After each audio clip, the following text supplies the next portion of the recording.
So today I'm going to show you how to make a honey and ginger cake, which is very easy to do and can be used either as a cake to slice up at tea time, or I use it also as a pudding, which I serve with ice cream or custard, or maybe both. If you've made it, you might make it stretch around both. So the first thing I've done is to take my tin, an 8-inch round tin I'm using, and to put some greaseproof paper in the bottom to line it. If you haven't got greaseproof paper, you can do it without, if you really have to, but if you do that, you need to make sure that you've greased the tin with margarine before you start, and give it an extra coating. Make sure it's really well greased, otherwise you'll have difficulty getting it out of the tin. Now I've started here, I've put my margarine in here. You could use butter if you want to, if you've got it, but I'm using baking margarine in here at the moment because I have got a dairy-free grandson, so I don't use that. And I've put my honey in here as well. And the first thing we're going to do is to melt that in the saucepan with the sugar as well. So I'm going to add my sugar to the pan now as well. Pop it on a heat until it's all melted. In the pan, I've got 250 grams of the honey, 225 grams of the margarine or butter if that's what you're using, and 100 grams of the brown sugar, which I am just gently allowing here to melt through and mix together. We want this to turn into a proper complete liquid. And I've popped my oven on to start warming now at 140 degrees centigrade. You do want the cake to go into a nice hot oven, so it's best to get it on early so that it is properly at the temperature you need when you put the cake in the oven.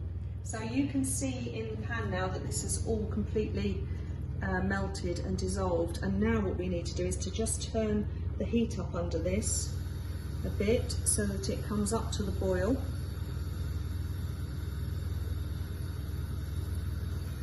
This will cause the sugar to dissolve. You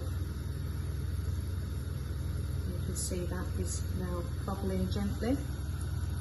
So we're going to boil it for just a minute. You can see the consistency of the sugar changing in the pan there. Just boil it for 1 minute.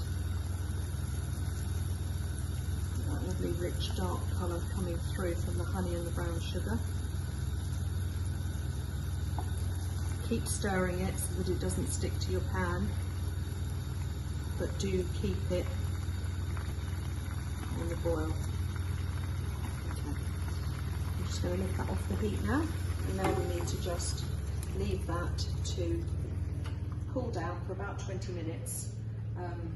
It needs to be properly cooled because we're going to add egg in the next stage, and we don't want the egg to start cooking from the heat of the butter and the honey and that in this pan, so it does need to cool completely down.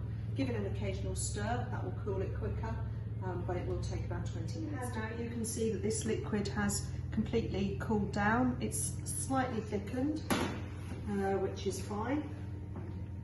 And then in this mug I've now got 3 eggs, which I've cracked into here, and I'm just going to loosely beat those, get them nicely mixed.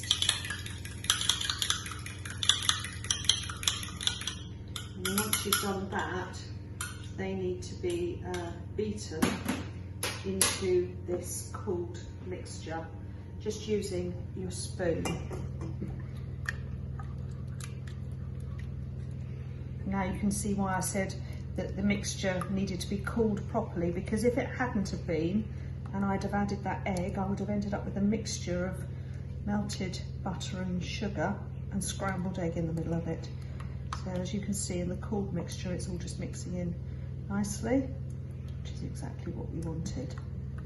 And then once you've done that, in here I've sifted my flour into the mixing bowl, and I'm going to just slowly pour this into a nice little well in the middle. And just keep on mixing with that spoon as you go, gradually bringing in the flour from the edge of the bowl.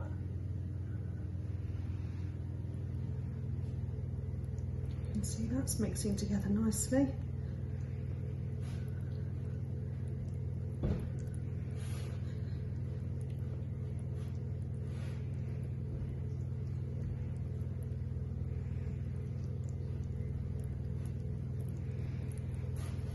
once you've got that mixed in really to this degree, you can now just add the rest to the bowl. So I'm just using a spatula to scrape out this pan and make sure that I have got all of that liquid out into the bowl. So then just make sure you put all of that flour down and then give this a good mix, and eventually once it's in, a beat as well. Just nice and smooth. This is the time for giving it a bit of a whip up, and you can see now that this has got turned into a nice batter type liquid. It doesn't look like a sponge cake when you make it, which is much thicker. It is a cake batter.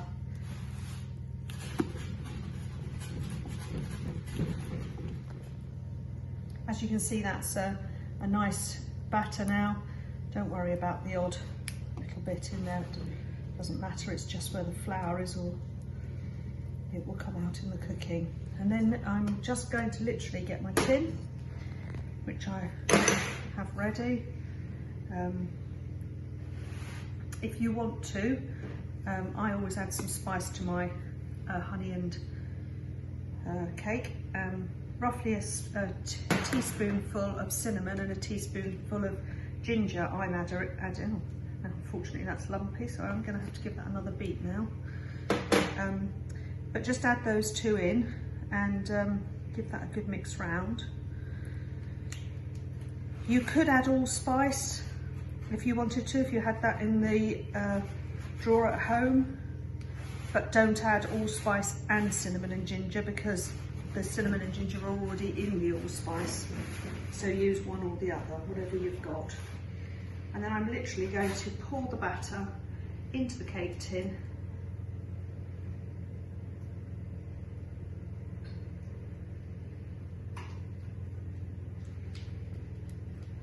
Scrape it around and make sure you've got all of the mixture out, because it's the right amount of mixture for the right size of tin. This is an 8-inch round tin. One of the things that people do wrong when they make cakes most often is that they use the wrong tin size for the amount of mixture they've got. And then if it's too thin or it's too deep, the cooking temperature and the cooking time will be out. I'm just going to give that a really good clean around that bowl. And as you can see, once I've done that, there's at least another good tablespoonful of mixture there to go into the pan. Now the great thing about a batter cake is that the mixture will find, well, it has already found its own level in the tin. It doesn't rise hugely, so it should stay as a nice, reasonably flat cake top when you've finished. So I'm going to put that into my oven, 140 degrees as I said before, for about 40 minutes. I'll check it after 40 minutes and we'll see how it's doing then.